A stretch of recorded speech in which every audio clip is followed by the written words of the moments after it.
Yesterday, St. John Energy, with its partners, the Wolastoqiyik, Nugutkook First Nation and Natural Forces, launched the new wind farm.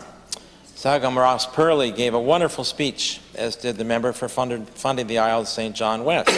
She shared the Chinese proverb about the best time to plant a tree is 20 years ago. The second best time is to plant now. Well, Mr. Speaker, 20 years ago, Premier Bernard Lord amended the Electricity Act to set a legally binding target for the percentage of electricity that NB Power must supply to New Brunswickers from renewable energy sources, and he expected that tree to grow. But, Mr. Speaker, that target has not substantively changed in those 20 years. So let's talk about now. Will the Minister responsible for energy bring that target into line with the ambition of our neighbours in Nova Scotia and in Maine to ensure that 80% of our power is renewable by 2030?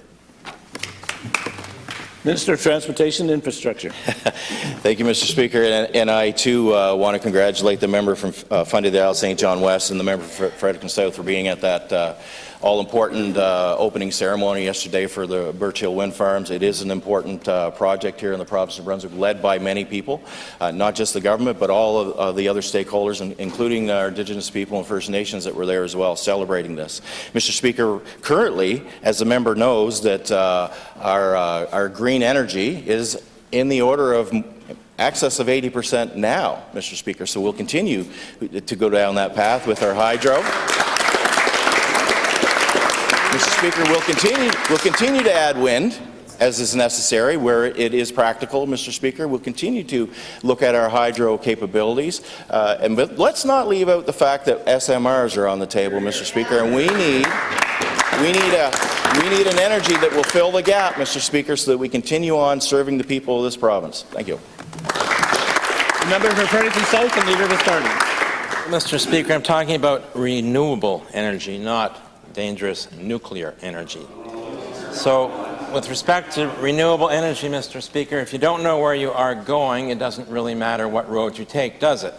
If we are to transition to a grid that is powered by generation that is affordable, unlike nuclear, waste-free, unlike nuclear, emission-free, unlike nuclear, which will take advantage of our abundant local renewable energy resources, provided freely by flowing water, blowing wind, shifting tides, and the sun, there needs to be a target to hit. So we're at 40%, Mr. Speaker. 40%. Our neighbours are aiming for 80% by 2030. Later today, NB Power will release its new corporate strategy. We know to avert climate breakdown, we need to actively scale down fossil fuels and mobilize our rapid rollout of renewable energy. So can the Minister tell us whether NB Power's new strategy will bring about the rapid rollout of renewable energy we so badly need? The Honourable the Premier. Mr. Speaker, there will be a rollout of a hydrogen plan and an overall energy plan later this summer. But I think the Leader of the Green Party needs to understand worldwide, looking at energy requirements and energy solutions, he's got to get over the fact that there isn't a need for nuclear power. There is nothing right now to replace nuclear power. SMRs are a major component. So whether you travel across Canada, a nuclear event that's going on right now from scientists across our nation and others in St. John right now, whether you go to Europe, and as I did in the Hydrogen Summit, whether you visit the big energy companies in like Total in France, whether you look at the future in any area, in any capacity, they're saying the only answer to a reliable, clean energy source is nuclear.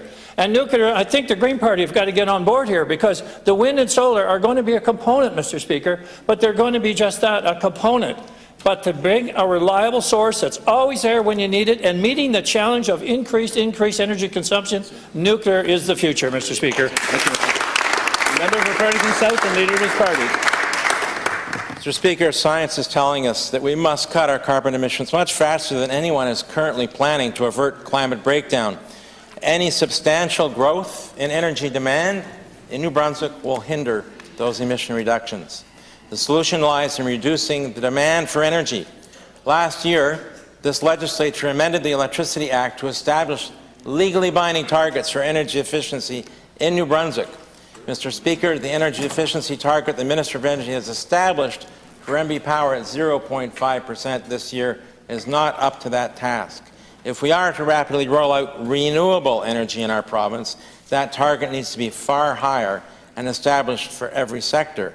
So will the Minister of Energy mandate more ambitious and sectorally oriented energy efficiency targets to ensure that New Brunswick's energy demand is actually ecologically sustainable? Thank you, Mr. Speaker. The Minister of Service, New Brunswick. Thank you, Mr. Speaker. As I listen to the leader of the Green Party speaking, he's focusing on one aspect of the environment and our emissions. And on this side of the House, we are working as a team to solve the emissions problems. So I'm standing today as the Minister of Service New Brunswick because we have a role to play in this issue as well. And our team is working on reducing energy and greenhouse gas emissions within our government-owned buildings here in the province of New Brunswick.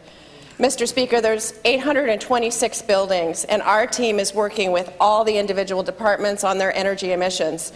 Mr. Speaker, we have reduced energy emissions by 10,400 tons of carbon, and that's equal to 3,100 cars off the road, Mr. Speaker.